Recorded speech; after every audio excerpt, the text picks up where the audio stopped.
gear today? Oh, bro. Your boy went to the Raiders game last night. What a game. Man, yeah. So we did take our the CEO of global media out to the Raiders game last night, which was a blast, man. Raiders are in the playoffs. So we're Sin City Crypto, so we're big supporters of the Raiders. So we're glad to see them get into the playoffs win the last 3 games. So either way, this is not a sports show, so let's get into it. So Stereo 2, welcome back, my friend. Happy Monday. And to all of you, welcome back to Sin City Crypto. My name is David, one of your co-hosts here. We're coming at you live from Global Studios in Las Vegas, Nevada, with another one of our live streams. Before we get into the content, quick disclaimer: we are not financial advisors. Nothing we say should be taken as financial advice. So with that being said, let's meet your boy, my boy, Big Rob. What's up? Hola, it's your boy, Big Rob, back in the house. Welcome to Sin City Crypto. If it's your first time checking us out, we are an entertainment-focused cryptocurrency channel where we take the old, the boring, and the stale information. We package it up in a fun and sexy way, just like your boy. Also want to give a shout out to Global Media. They help us broadcast not to just YouTube, but other channels as well. And then we're a young, growing channel. If you want to grow with us, hit that subscribe button, hit the notification button, hit the like button if you like the video. Hit every button except the dislike button, pretty much. Exactly. So, also, one other thing. We don't just do live streams here. We also do deep dives. This is the live stream, though. Check out the deep dives. Off to you, David. Yes. So, let's get into our hot take. Sean, what's up, my friend? Hope you're feeling better. We missed you. It's been a while, bro. We've missed you. Stereo 2's missed you. I've missed you. Robin's missed you. Welcome back. Hope everyone's doing good in your family. Now, for our hot take today. We're running right into it? Running right into the hot take. All right. Yes. So, for our hot take. Mucho fuego, baby. Yes. So, for the hot take today, the question that we're posing and answering is, what if we are in a crypto bear market? What is your strategy? What's your portfolio going to look like? Are you moving any money around? Are you just going to hodl? What are you doing to protect yourself from massive downturns in the market and losing a shitload of money? Robin, would you like me to go first, or do you want to go first? No, let me tell you. Let me tell you what the best strategy is, okay? The number one strategy is to do nothing different. If you believe in crypto, if you believe in the space, if you believe in Bitcoin or whatever projects you're in, you're good. The bear market is just another piece of the cycle. And if you are invested in long-term projects, you have nothing to worry about.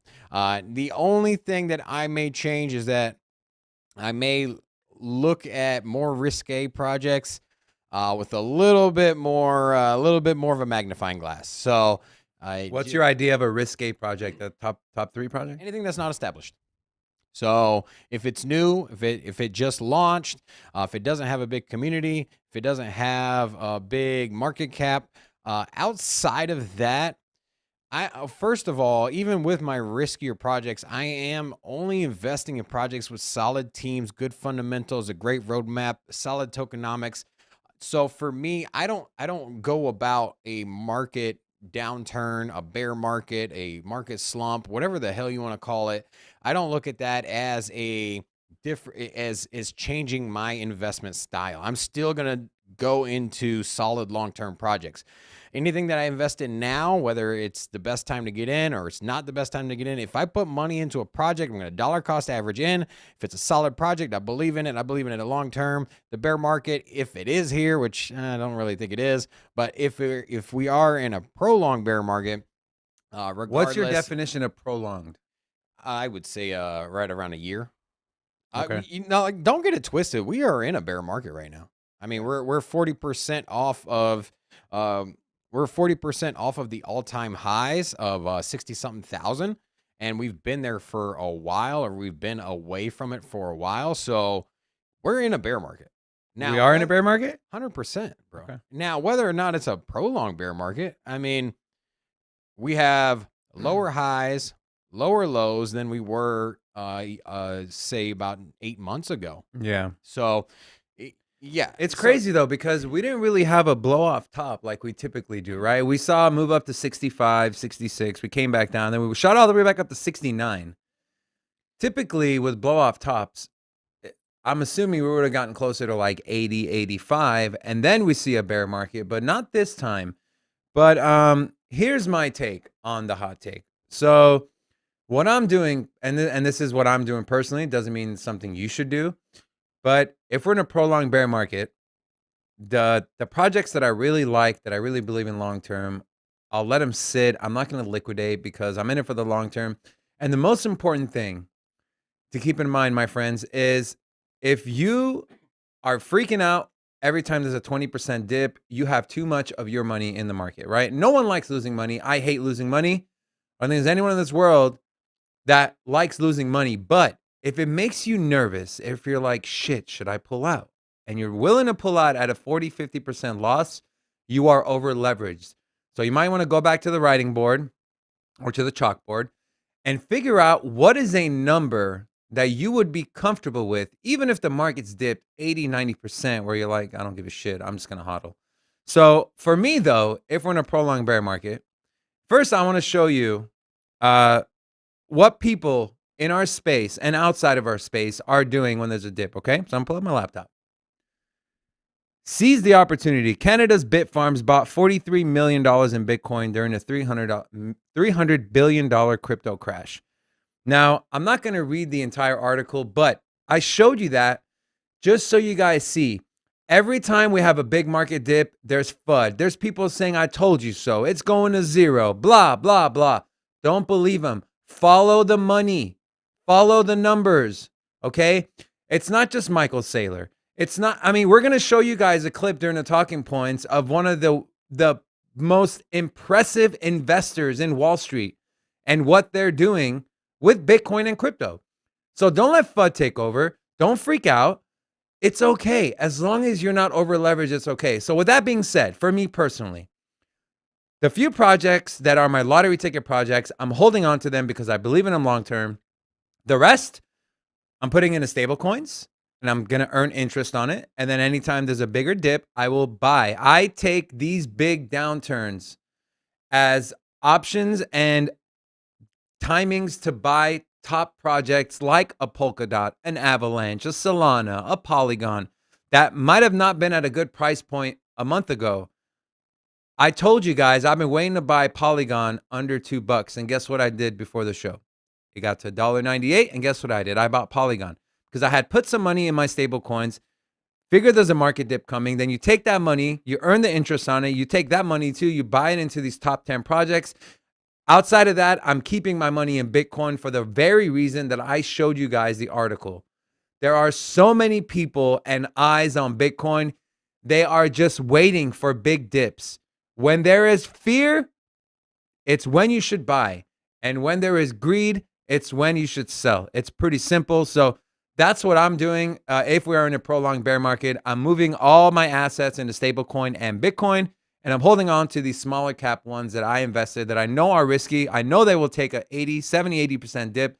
I'm totally fine with it. I might not add to that bag, but I'll definitely hold it because during the next bull run, I know it'll get to where I think it will before I bought and before the bear market came through. So that's my take. Well, if you believe in the space, doesn't matter if we're in a downward turn. Yeah. As long as you didn't make dumb investments, which we've all done. I've single-handedly have went in. Single-handedly have ruined my life. I have went in on some projects that had tons of red flags, and I was just looking for short-term gains, and it hasn't paid off. So, but those are all learning lessons. So, just like you go through different parts of your personal life where you might take a job that you didn't care for that might have screwed you over. All of that's learning experiences. So if you did lose some money in something, just learn from it, grow from it, and just make better and smarter financial decisions in the future. Also, watch our show because we'll tell you what's going on. We'll give you our insight. We basically finish filming here and we do nothing but research. So literally all we do is research. We will do the research for you. And also, if you're new to the channel, you're always welcome to drop into the chat. We'd love to talk to the community. Yes, if it's your first time, drop a hello. We'd love to Yeah. give you a shout out. And if there's any projects you want us to take a peek at, we'd love to pull those up on our market section as well. So Sean said he picked up some Romantic. You're a smart man. we got Olga and Chef back in the chat too. Chef Welcome Murder. back. So What's up, Chef? Are you an actual chef or actual murderer? Maybe Ooh, that's bad. All right. So All right, we're gonna move on to our very next segment, the talking points. Robin, roll the slide.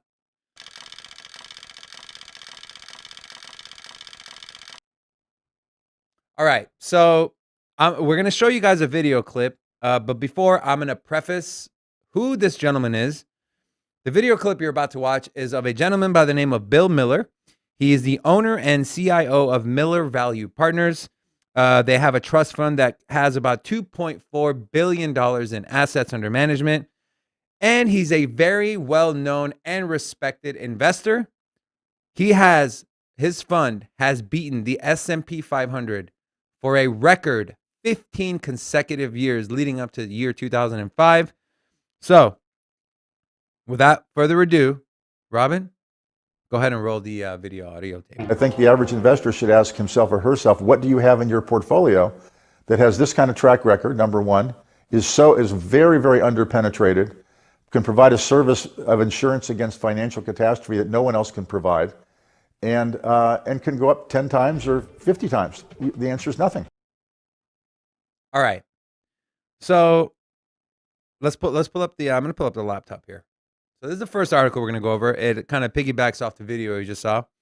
Legacy investor Bill Miller has allocated 50% of his personal portfolio in Bitcoin. 50%. This man beat the S&P 500 15 years in a row, something that has never been done before. And this is a man that is putting 50% of his own personal portfolio and wealth into Bitcoin. So, if you're still freaking out by the big drop, here's another piece of evidence that you shouldn't. Guys, we all know the stock market, we all know the banks, and money is constantly being manipulated for people to line their own pockets, to scare us out of the market so they can get in at a better price point. Whenever you see a dip, you will see FUD because they're trying to drive the price further down so they can get a better entry point, and you, the retail investor, liquidate at a loss so these wealthy individuals can come in and scoop up that and just hold it. But if we do what they're doing, if we buy the dips and we hodl, we are going to be fine, my friends. Not financial advice. So what I like about this is that this isn't anything new, that there's a traditional money, or some of these really big, well-respected people that have made their fortunes in the traditional way, which is through stocks and equities, even bonds and things like that. But most of the characters that you're familiar with that are saying they're holding Bitcoin or cryptocurrency, it's usually 5 to 10%. So when you have such a big player putting half of his portfolio in a cryptocurrency, it speaks just very loudly. And I'm really surprised. I thought this was a really cool article. He's also leveraging some of his crypto as well. So he's not even going, he just said he's leveraging his crypto. So I'm not sure if he's doing more of a staking type of leveraging or if he's lending it out. I wouldn't imagine he's doing any kind of, 5x or 10x leverage. I don't think anybody would ever in his position do something that risque. But he's basically not just hodling. He is also putting his crypto to work in outside of the traditional way of just keeping it in your wallet. So huge backer of Bitcoin. Well-respected man. I think it's going to be the norm. I think this is going to be the first domino, and I think next thing you know, Kevin O'Leary is going to, Mr. Wonderful himself, I think he's going to go in with a larger percentage of his portfolio. I know he keeps saying that he won't go more than 20%, but let's see. I bet you in a couple years he's going to be 50%. Mr. Miller was also not the biggest proponent of crypto and Bitcoin just 3 years ago. So I want to read a direct quote from the article here. Asked why Bitcoin is such a valuable investment tool, Miller argued that this is so because it, quote, can't be touched by the government. He added that it's decentralized, network records Sorry, I'll read that over again because I thought there was a pause. He added that his decentralized network records every transaction and it's immutable. Bitcoin could also be viewed as an insurance policy, which is why citizens of many countries with shuttered economies and monetary issues turn to it. And finally, quote, if you have it, the government can't take it away from you. This is a man that has understood the markets. He understands money. He understands wealth. And here he is having half of his personal wealth in cryptocurrency. He had bought some 7 years ago when it was around $200, but he bought a majority of his Bitcoin back when, during the summer, during the China FUD, when Bitcoin crashed from 65 to 30K. So here you go. So if you're still worried, don't worry. Well, he also Follow the money. He also did say he picked some up when it was around $300. But I think it was more of a novelty then. I think somebody just kind of convinced him to buy into it. So he has had exposure since 2014. So pretty cool that I bet you he wishes he got more We all do. Bitcoin at, We at all $300. do. Especially I had a friend. They were like, "Hey, do you have you heard of these Bitcoin ATMs?" I'm like, "Yeah." He goes, "ATMs." I'm like, "Yeah." He goes, "I bought 25 Bitcoin back when it was like $35 or $45 from a Bitcoin Yeah, ATM." I picked some up at like 1,200 and ended up selling it at like I mean, 4,000 or shit. 5,000. Yeah, but Either way, nothing wrong with at the taking time, profit, you man. know, at the time I didn't think too much. I think it was in 2016 is when I first picked it up. So definitely wish I'd have held on to that. But I mean, I still have some Bitcoin. I put in an order for. I put in a limit buy order for 39,000 and it did not fulfill. I have it on Binance, so I'm trying to pick up one Bitcoin and had it on Binance, and it dipped down to 39.5. So the market, the market did have a pullback. Me and David have been going back and forth about whether 40,000 is an extremely strong support. I'm the proponent for that. I think 40,000 is a key level because it's such a round number. And David's not saying that it's not a support level. I mean, it obviously is, but he's more prefacing 42,000 as the major support. But I think 40,000 is a key number. So I think when we talk about support and resistance, I think it's important to talk about zones versus a specific number. So if you go back, because candles do wick down, they close above. So if you look at a zone, 38 to 42 is a great zone. But besides that, we're down to like 30, 29 to 31, 32. So that's what I was saying.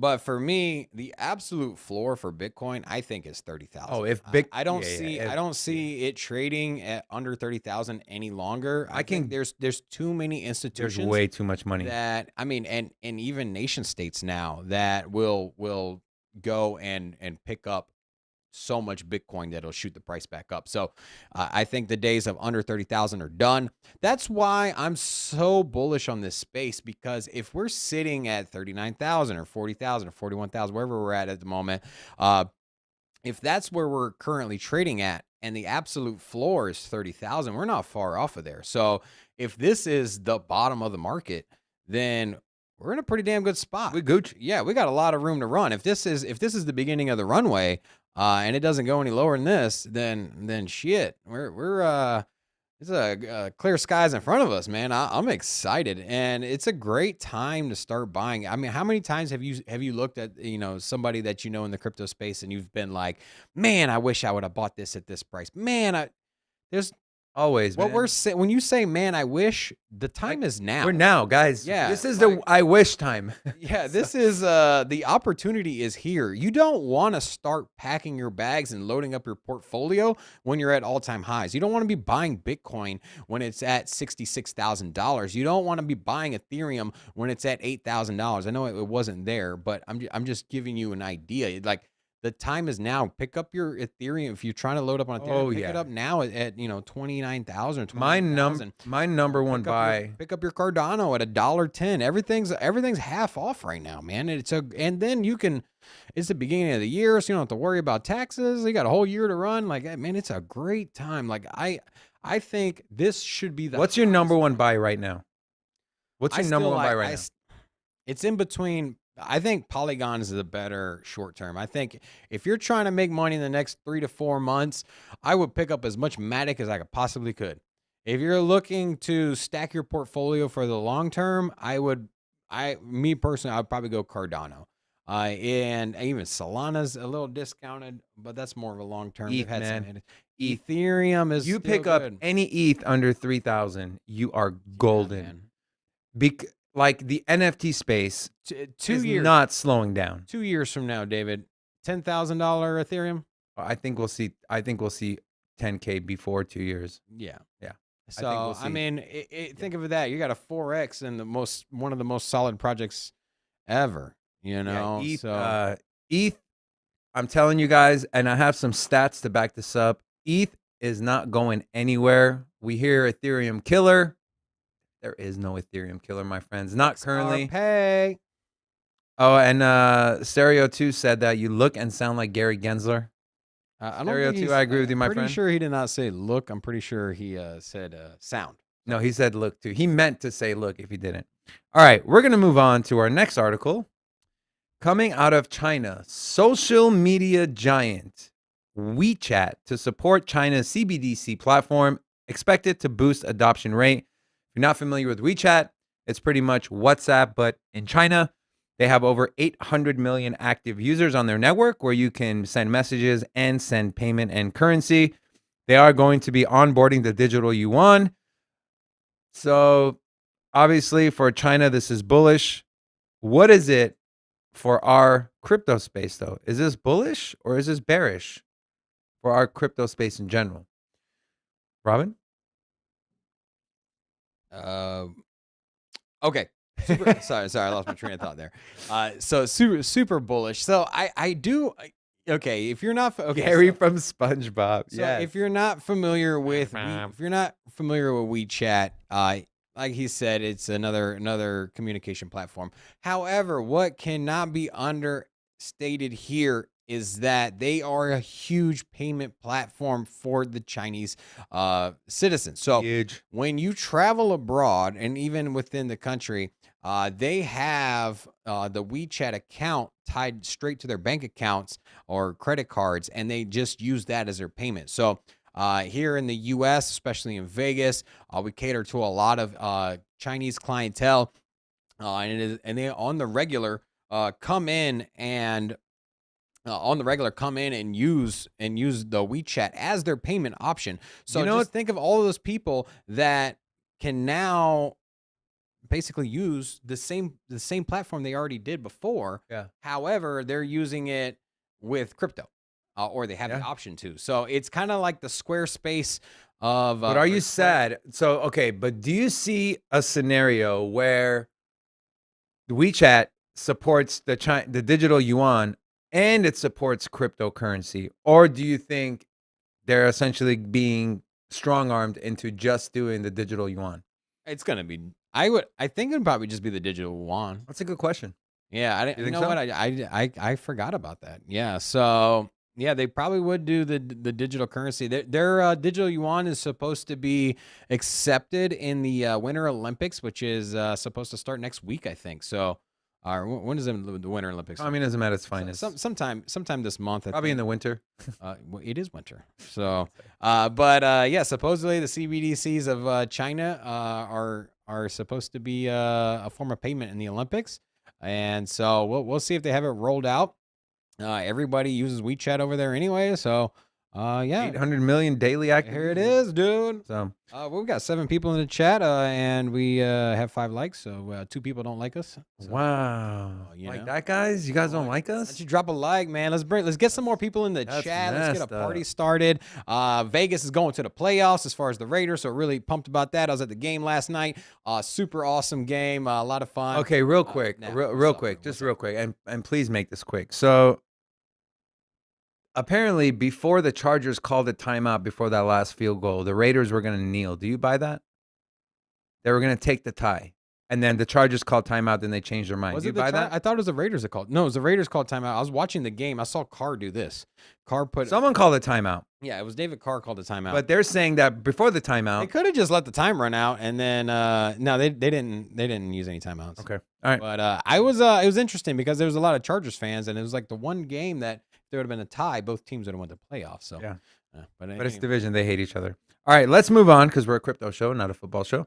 Although, if you do like football, comment football. Who's your favorite football team or soccer team? Me? Who's your favorite team? Me? I'm telling the chat. I'm telling the chat. Oh, the chat. Yeah, tell Yeah, us your so- team. If you're a cheesehead, drop double thumbs up. Or if you're AC Milan or you're whatever rugby team in England or whatever. Rugby team in England. All right, we're going to move on to our next article. Coinbase officials dump millions worth of coin shares. Coin stock price down 11% month over month. If you remember, this was one of the most talked about IPOs that came out. And ever since then, it has been tanking. Oh, similar to what ICOs do in the crypto space, is the stock market does the same thing. Here's something interesting. They gave their 1,700 employees 100 shares each that were worth a total of $56 million. So essentially, as the first day of trading, the price of the coin token or the coin stock was $328. So if you were an employee, if you were a janitor, if you're a freaking secretary, you got $328,000 worth of their stock just by being a part of the company. That's absolutely amazing, man. That's amazing. I love it. I love to see that. But the stock did see a huge sell-off. The entire stock market is down anyways. But do you think this is employees selling, cashing in? Do you think the stock market in general is like, well, fuck crypto, we're gonna sell off? What's your take on this, Rob? And I'll tell you my take first. Okay. I think that a lot of this is employees cashing in, which there's absolutely nothing wrong with cashing in on some of the money. I'm sure that when Coinbase came out and gave these shares out, they didn't expect these people to hodl forever. So that's my theory on it. And then you compound the fact that the entire stock market and crypto markets are down. I think it was just a perfect storm. And so, yeah, what are your thoughts, Rob? My thoughts are, to the people that were interested in getting Coinbase stock when it came out, that were James Wheeler. really big into people that were really big into crypto. I'm like, well, why are you not if your majority of your portfolio is in crypto, say 90% of your investments in crypto or more or whatever it is, why would you go outside of your normal parameters and invest in a crypto company on Wall Street? It seems like you're going out of your way to invest in something that you could easily invest. Because the reason I say this is that the price of Coinbase, if you were to relate it to all the other cryptocurrency related Wall Street companies, like let's just take mining companies for example, like what are the Marathon, Yeah, Marathon. Bitfarm. Yeah.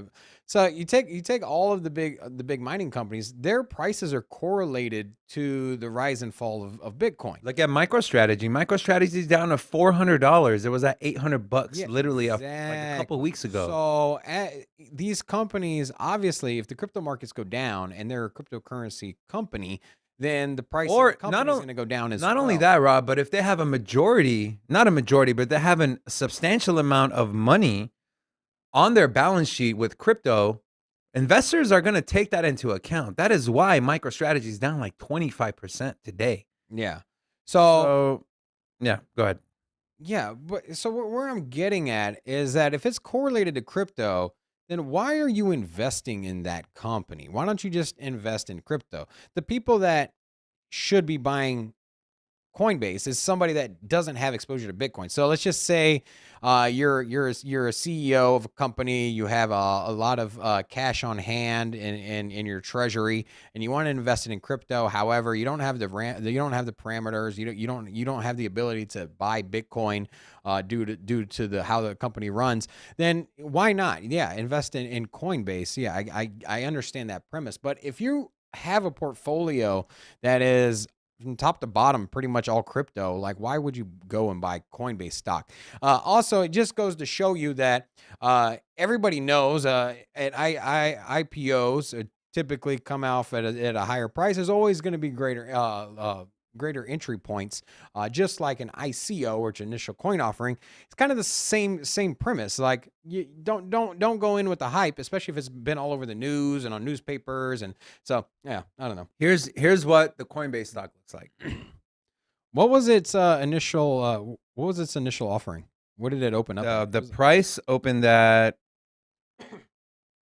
$332. Okay. It's No, $383. Where's it sitting at now? Sitting at 222. Yeah, look at all those red candles. Yeah.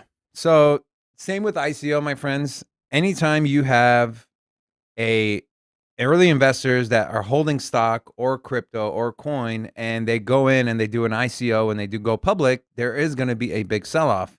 You see here with Coinbase, the stock. It's the same thing. So the thing is that it isn't always like this for Wall Street. So there are a lot of undervalued. It's all about the valuation of a company, and this is all readily available through multiple financial channels. So if you're going to look into the stock market, they have evaluations of the company where the stock's going to be set, and then you also have people's opinion. You know, like Merrill Lynch and JD Ameritrade. Like these institutions can give you. Did you say JD Ameritrade? Yeah, TD Ameritrade. Yeah. So yeah, these different financial institutions can give you the information to let you know, hey, is this a good buy? Is this something that's overvalued?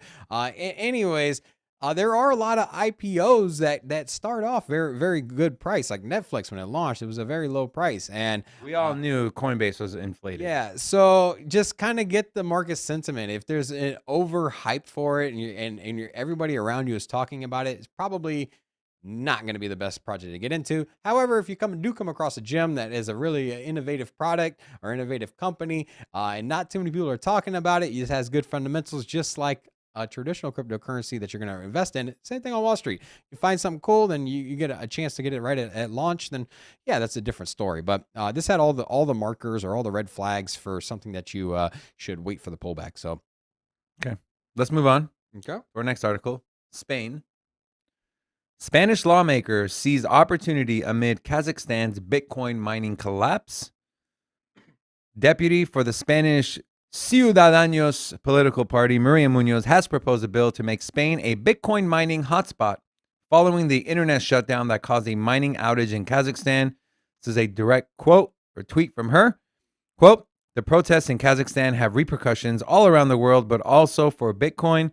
We propose that Spain positions itself as a safe destination for investments in cryptocurrencies to develop a flexible, efficient, and safe sector. Now, here's something cool. Over 43% of the population in Spain is between the ages of 25 and 54, which also happens to be the age range of the people that are in crypto and have money invested in crypto. We're not talking value in dollars. We're talking about the amount of people. So I think this is a great thing. I think you have a country like Spain that is a little more stable, that is not going to, obviously anything can happen, but that is a little more stable, that you're not going to have to worry about their government shutting the entire internet down like you do with some of these other countries. So I think this is great. I think the people in Spain will benefit from this greatly. I mean, anytime anyone's mining Bitcoin, you're earning money. You're essentially, I don't want to say creating jobs, but you're creating a second source of, or another source of revenue or income for yourself, and you're helping the network. And if you end up buying it, the Bitcoin hash rate goes up, and there you go. We know Bitcoin price is correlated to the hash rate. So, Robin, what say you? You know what I say? Hola! You know what I'm saying? Because that's my favorite intro line there. Yeah. So Portugal is really big into crypto. They have a lot of conventions there. They have What does Portugal have to do with Spain? I will get there, bro. I'm warming this up. Okay. Okay. So Portugal really into crypto. They basically have dropped all of the taxation laws when it comes to crypto. So if you want to find a area to live in that you don't have to pay taxes on crypto, you just do your thing.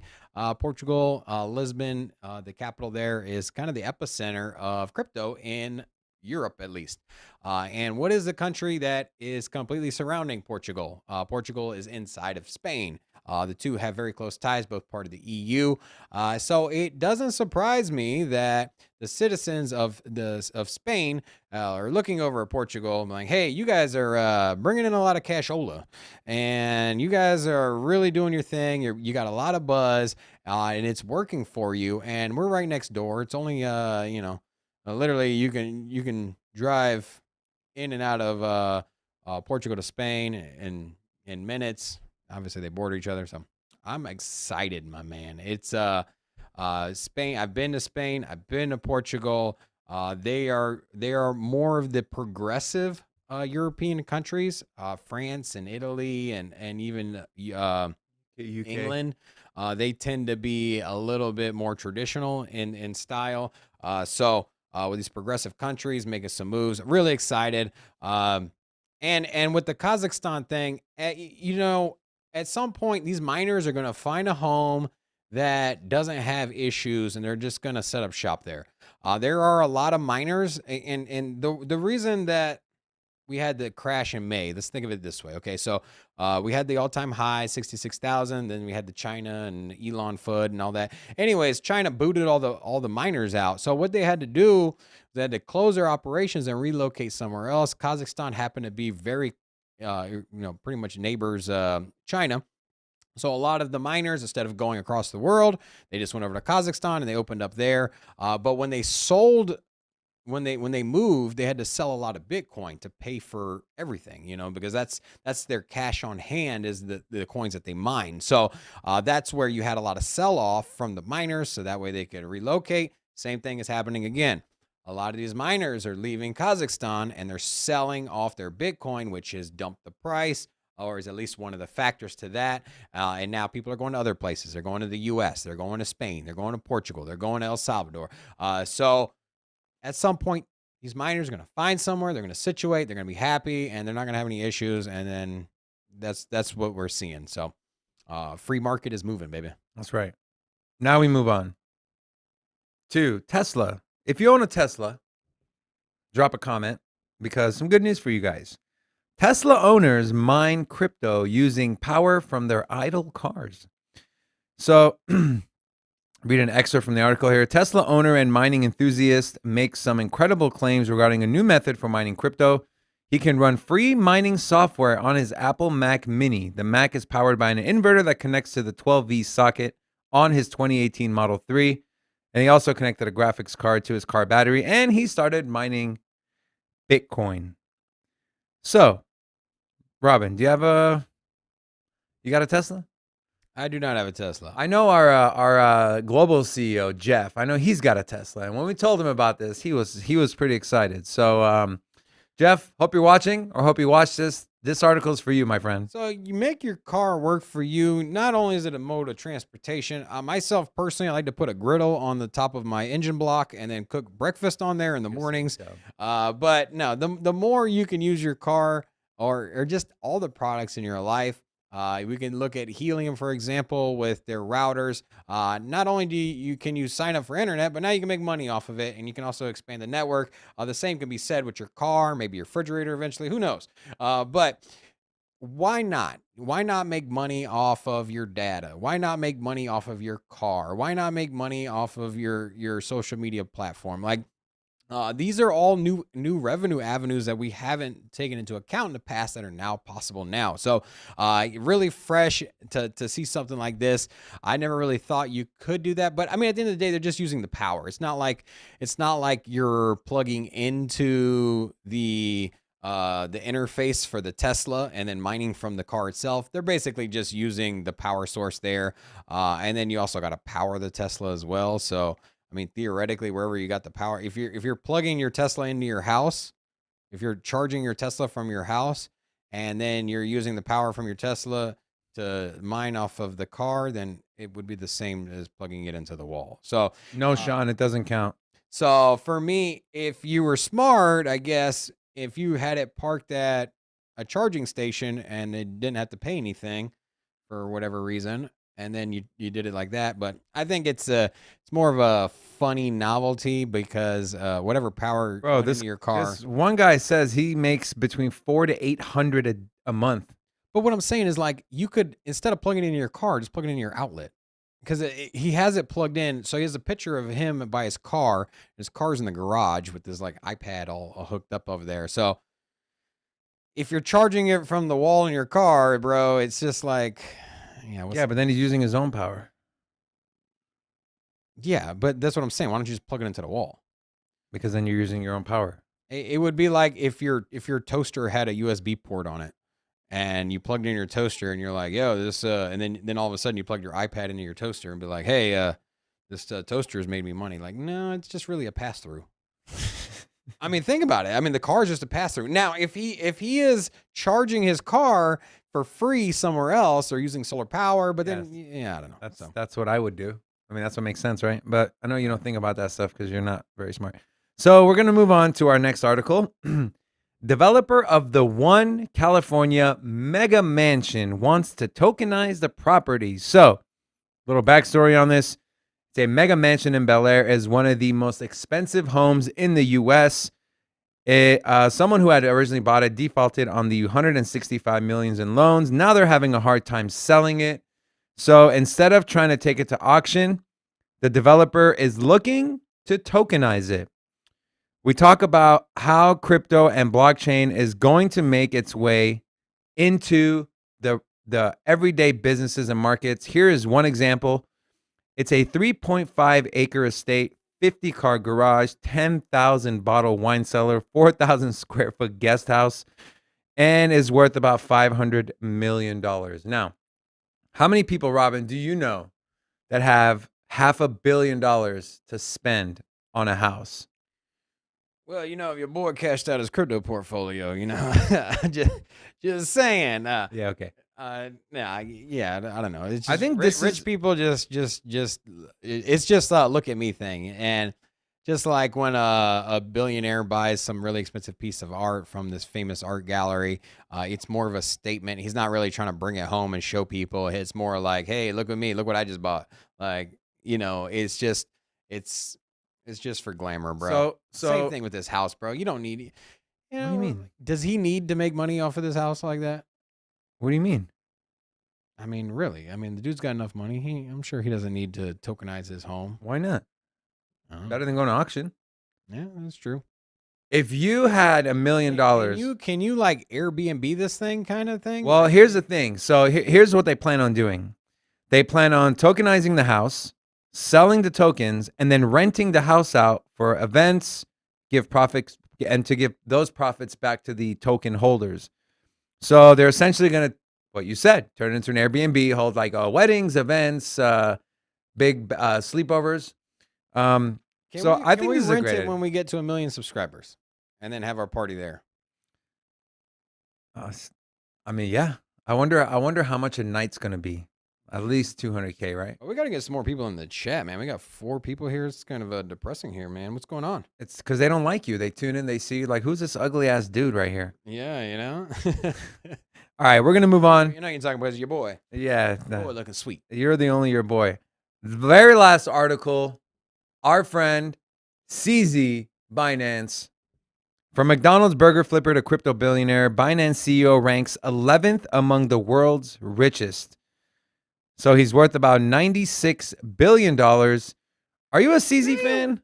Are you a CZ fan, Robin? Yeah, man. He's one of the pioneers of the space. He took a platform which he built up from nothing and made it the world's most used exchange. And they are, and then on top of that, he created, not him personally, but his company, they created the Binance Smart Chain, which is number 3. I don't know if it's under Tether at the moment, but either way, the 3rd biggest layer 1 blockchain. And I mean, what else can you say? I mean, he has the 2nd biggest layer 1 blockchain. Well, no, Bitcoin. Oh, we're talking about smart contracts. I thought we were talking about smart contracts. So, okay. Leon, what's up, my dude? Welcome back, baby. So yeah, I mean the dude is one of the key figures in the crypto space. He's an icon. He has moved the space forward. He took an exchange. He put a BNB token that was also new. So he had the token for because basically you gave you an option if you didn't want to use the if you didn't want to use stable coins, you could just use the BNB token, and then they gave you incentives too. So that was pretty new and revolutionary as well. And then on top of that, they did a Binance chain. So to look at somebody, if you're down in the dumps, to look at somebody that worked at a burger restaurant with the griddle, and now was it $96 billion? Is that what he said? He put Sam Bankman-Fried to shame. Sam Bankman-Fried, who's well known to be one of the wealthiest people in the world, is only worth 15.4. And our boy CZ, yeah, well, I mean, I'm looking at 100 billion here with CZ, and then like the next is Satoshi, which no one even knows who the hell that is. They're just basing it off his 1.1 million Bitcoin that's still in the wallet. CZ is Satoshi. Did you ever think of that? Dun, dun, dun. What if he is CZ? Yeah, that'd be cool. CZ sounds like a rapper's name. CZ, yo, on the ones and twos and the. All right. So please don't. Okay, sorry guys. Put a 1 in the chat if you hate David. All right, we are going to move on to our next segment, our favorite segment, the market analysis. Robin, hit it. Oh, look at that handwriting. And Leon wants to know a little bit about Quant. If you can pull that up. Yeah. Chef Murder actually put a 1 in the chat, by the way. Yeah, Chef Murder. I don't really like you that much. All right. Leon, before I get to Quant, I'm going to just go over the market in general right now, kind of so you guys can see where we're at. Bitcoin at 41,500, so that 40 to 42K range is holding true. Ethereum did dip under 3,000 for a hot minute, and then it's bounced back over 3,000. It's lost like 30% of its market cap. It's under $400 billion. I'm telling you guys, especially if you're big into NFTs, you can pick up a $6,000-$7,000 NFT for $3,500 right now. Think of it that way. You need ETH to buy all the top projects in the space. Anything 3,000 or under, that, like when I was trying to ask Robin what's his biggest buy, my biggest buy right now is Ethereum. Not just because I believe in Ethereum or that I'm into NFTs, but I know how many people are in NFTs. There are billions of dollars exchanging hands in the form of NFTs every single month. So for me, if I see, I have probably 5, 6, 7 buy orders for Ethereum at under 3,000. So I ended up picking up a few today before the show because, like I said, it did dip under 3,000. Now, for some Ethereum news, we talk about there are Ethereum killers. This one's going to overtake Ethereum. That one's going to overtake Ethereum. Bullshit. You know why? There are over 700 new developers from Web3 that are coming to Ethereum every single month. And they are number one by an absolute landslide. Also, on some down news on Ethereum, the highest total fees paid over the last 7 days in this crypto down market. Not sure if those are gas fees or just total fees in general. But again, with ETH 2.0, please, Ethereum Foundation, come through on ETH 2.0, because if you don't and you keep lagging, these other ones are going to catch up. You can't let that happen. BNB 421. If you hold any BNB, drop a like emoji into the comment section below. Solana 133, down 8%. Robin, do you think that obviously the markets are down, so everything goes down with it, but do you think that Solana tanked harder than it usually would have because of the network going down twice in a week last week? Well, you got to look at multiple factors for Solana. I mean, it had already pumped from a couple dollars earlier in the year all the way up to over $20. There was a lot of FOMO into the project, and So it reached a trifecta. One was the market downturn. Two was the just kind of it tapering off, it having a pullback naturally because it was already overheated. There was so many people getting into it. So you have the market downturn, you have the natural pullback from it growing so fast, and then you also have the unignorable narrative that that its chain has crashed several times. And not only does it crash and they like fix it or boot it back up, but they literally have pulled the network down. They've turned it off. That's not which good. kind of goes against what, other projects are supposed to do. So just, it's if you can just turn off Solana and then reboot it up, kind of goes to show you that it might not be very DeFi.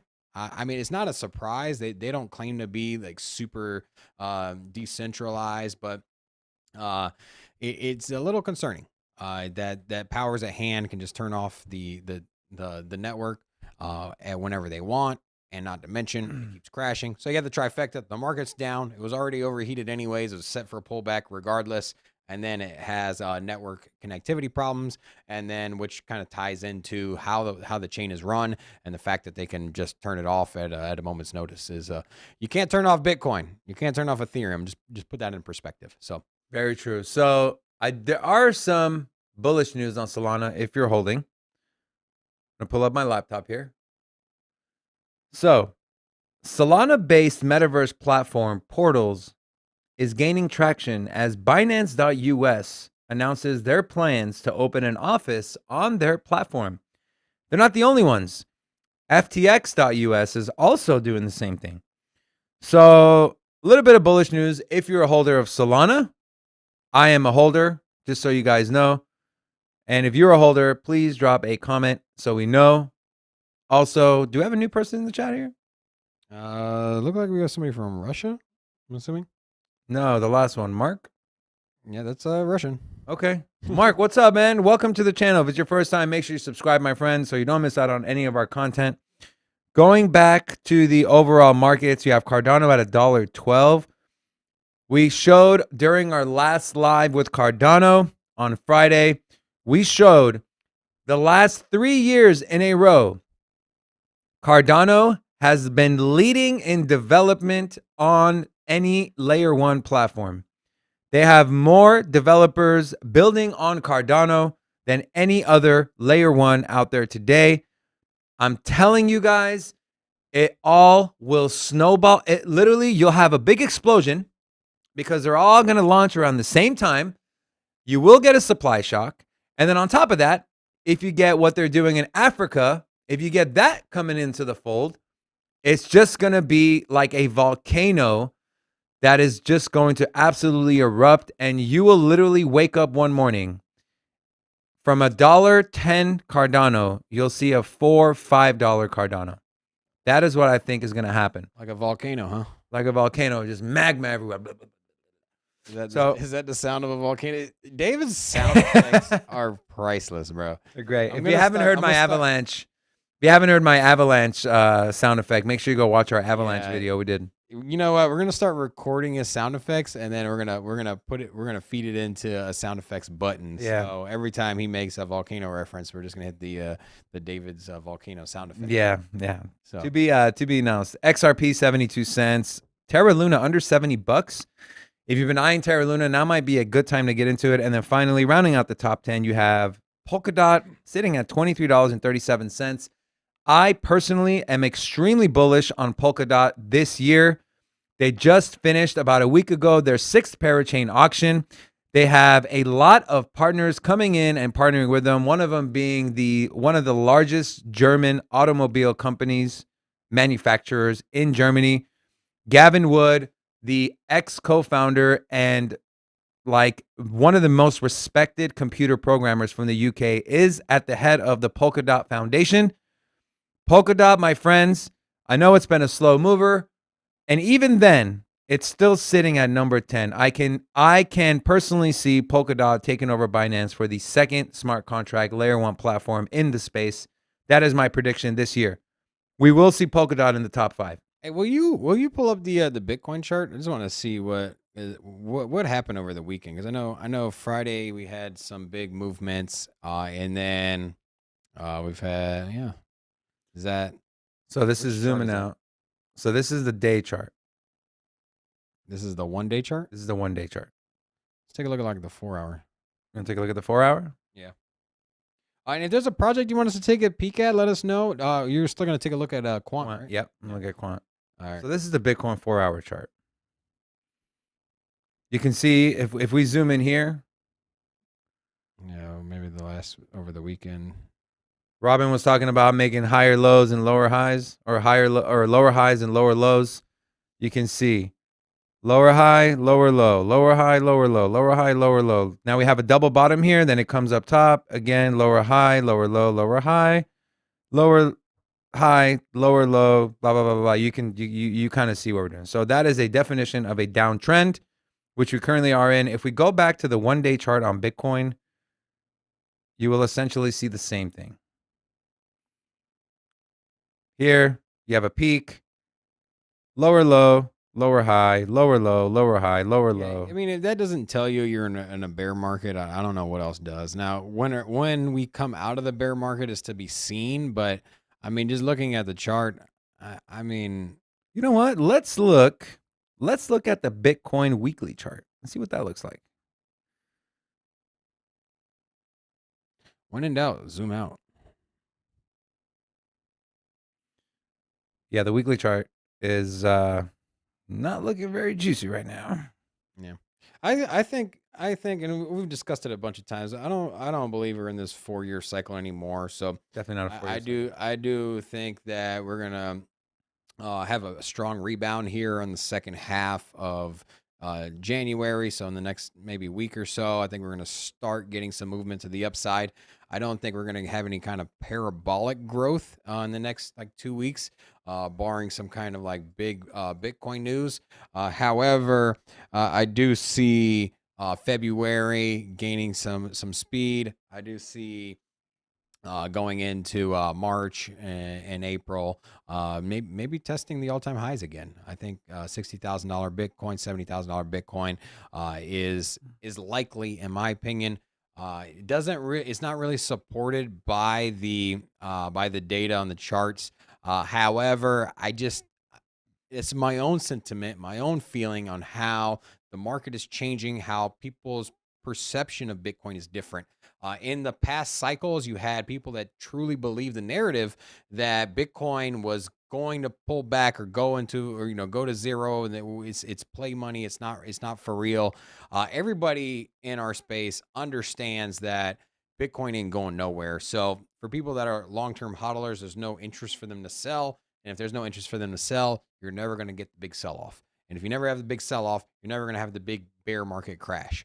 And if we never had the big bear market crash, we don't go into the 4-year cycles. So the cycles are over, brother. Straight up. Cycles are over. You heard it here first from Robin. That's Sin City Crypto. We're going to go into new cycles. We're going to go into a new style of Bitcoin charts. It's going to be more macro in size. It's going to be more of this 3-month cycle, which is what we've been through in the last say 9 months. We have a big run up and then a pullback, big run up, and then a pullback. And this is falling right into that same trend. So I think if a trend follows in the short term, we should start seeing a pump up here next month. But great time to start packing your bags. Start stacking them stacks, baby. Pull up the laptop, Rob. Who asked? Leon asked for Quant, right? Yeah. So I got Quant here. If you're not familiar with Quant, I haven't done any in-depth research, but I do know a little bit about it. They're using an overledger technology, and the biggest thing they're trying to do is to build decentralized multi-chain applications known as maps. For developers to build a map on the network, they must hold a certain amount of Quant tokens. If we kind of take a look at the token supply here, you can see there's only 12 million circulating. So market cap's currently at 2 billion. They're at number 57. If we take a look at the chart here for you guys real quick. I'm gonna find Quant. And then now, Leon, do you currently have any Quant? Are you looking to buy? You looking at a good entry point? What's your feel on this, my friend? So this is the Quant chart. This is the 1-day chart. Looking, we got the Bollinger Bands pulled up. So not too much volatility. It's kind of trading towards the lower band of the Bollinger Band here. If we put, what I like to use, something easy, is called a super trend. And a super trend, it tells you, it gives you buy and sell signals. So we are currently in a sell signal. You can see the last time there was a buy signal, it skyrocketed. So currently in a sell signal on that, but I wouldn't sell right now, even though that super trend might be ending. oh no, the sell signal's been in for a while, so there's no point in doing that now. You might as well wait. But definitely a good time to get in. I think at this point you could pretty much look at any project, and you're probably gonna have, it's probably a good entry points on everything at the moment. It's trading, some trading more than below others. You just need to find out what is the best value right now. So if you have X amount of dollars or a different currency that you're looking to get into a project, you could pretty much throw a dart at the wall right now with the market being down. As long as it's in the a top project, you're gonna make money on the long term. But now is a good time to identify who has the best value, who came in, who went into this little bear market, or who went into this downward trend coming already out down. Yeah. Who went in down? Who went in as already a good value, and it went down even more. Those are the projects you can identify. That's why I keep harping on Cardano, because Cardano going into this bear market trend here, it was sitting over $2, and now you're sitting at $1. I mean, think about it. You had Ethereum sitting at 4,000. And it's still at 3,000 something. You had Binance sitting at 600, and it's at just shy of 500. You had Polygon sitting at 250, and now it's at $2. So if you take into context the pullback or the percentage pullback for these projects, they are pullbacks. They are a good time to enter in. However, where's the value? What went in undervalued? Cardano for one.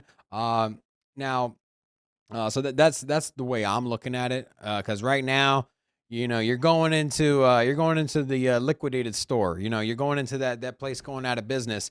Everything's 40 to 60% off.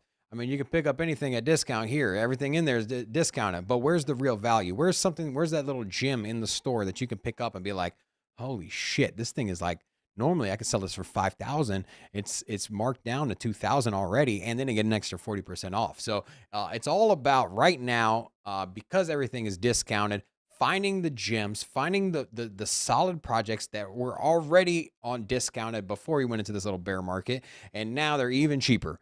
And that's the ones I'm looking for, because those are the ones that are going to make you rich. So yeah. What about you, Dave? So I'm actually going to go on to what Sean wanted us to look at, which is Hathor, whatever the case may be. Arranges its transactions in a DAG, which are outside the blocks, which are confirmed by the blocks. Design is reportedly allows Hathor to be highly scalable and decentralized. It is outside of the top 100, but it is a top 200. Number 257. Tokenomics, not that bad. 225 million circulating, but got about 3 times that total. For me, on these projects outside of 200, something that's extremely important for me is volume and its liquidity. So where can you buy it at? Let's take a look. If it doesn't have the liquidity is to be, well, it's got KuCoin, it's got Gate.io. So you got KuCoin. Yeah. Gate.io, if you're not familiar, it's a Chinese exchange. It's pretty big, Japanese, but yeah. But I mean, you got KuCoin. Yeah. And then what was your other thing? You said volume?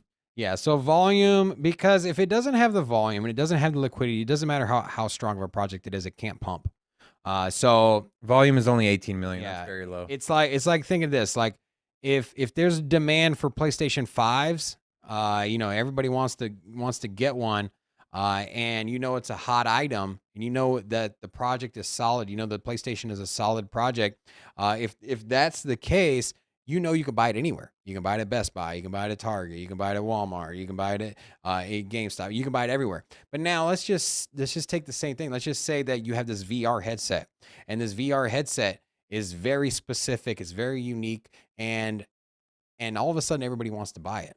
Maybe it's a really good project, but you can only buy it at Alibaba, and that's it. Yeah. like, good luck getting it. Good luck for that thing growing. It's never going to be the market standard because there's not enough places to buy it. There's not the opportunity for the world to get behind it. So now, if all of a sudden that VR headset started popping up in Walmart, in all the stores I listed before, if it's in every retail location, then it has the opportunity to take off. Now, it doesn't mean that it will, but the liquidity is there. So if you have, when you're looking at these micro projects, in top 300 is not micro in a sense, but when you're looking for something outside the top 100, for me, my very first go-to is to see what is the liquidity, where can I buy it, and volume. And KuCoin is a major exchange, so that is a plus. And obviously you got your Binance is good as well. Yeah. He said, long what, Louis? Something Louis. Robin combined on Louis. All right. So the last thing I want to talk about before we sign off here, I want to talk about Phantom. So with the help of a gentleman by the name of Sean from New Crypto, if you aren't following him on Twitter, do yourself a favor. He posts literally every 5 to 10 minutes. He aggregates all the information and data for you with charts, everything. You can find all the information you want minute by minute on his Twitter. Make sure you go follow him at SeanC1000. So together we collab. We're doing a deep dive into Phantom. And I just wanted to show you guys what is happening. So this is a chart from CryptoRank.io. The top 10 projects by total value locked growth in the last 7 days. You see here, this is the percentages up, and this is how much. On the bottom is the chain, and on the below that is the actual name of the project. I want you to look how many times Phantom is listed here. 1, 2, 3 times. There are more and more people locking assets on the Phantom network. Where, again, that deep dive will be coming to you by the end of the week on Phantom. Everything you need to know to see if it is a project worth investing in. I saw this chart this morning on my Twitter feed. I wanted to share it with you guys. Let us know your thoughts on Phantom. If you've researched about it, if you're bullish on it, if you're bearish on it. And then also make sure you come back to check out that video when we do it. It's going to be really, really good. Robin, what do you think about this? What are your thoughts on this chart? Do you like Phantom? Would you invest money in Phantom? I think it's a solid project. Honestly, I haven't dug too deep into the fundamentals myself, but I do like what they're trying to do. I do like their vision, and they have a very, very strong community. So it has all of the indicators or all of the things you're looking for. Strong community, strong fundamentals, strong team behind it. But I'm down. I'm down with Phantom. I'm down. You know what? I'm excited to do that. We got all the information put together. We're ironing out the Phantom deep dive. So it's gonna be great. I will have a little bit more to say on Phantom maybe in the next couple of days. So also, this week we're gonna be doing a sandbox video, how to make money with the sandbox. We're also gonna be doing an Elrond video, but instead of doing a traditional deep dive, we're gonna put up Elrond against Ethereum, see how it matches up, see if it has a chance to even get close to where Ethereum is at now. With that being said, my friends, we are going to wrap up our show here. If it's your first time, make sure you drop a like. Make sure you drop a subscribe. Hit the bell notification so you know when we're going live and when we do our deep dives. On behalf of myself and Robin, wanted to thank you guys. Know the markets are down. Don't fret, my friends. Stay the course. Only invest where you're willing to lose. Huddle on, my brother. Love you guys. We'll see you tomorrow, 11 a.m. Pacific Standard Time. Peace.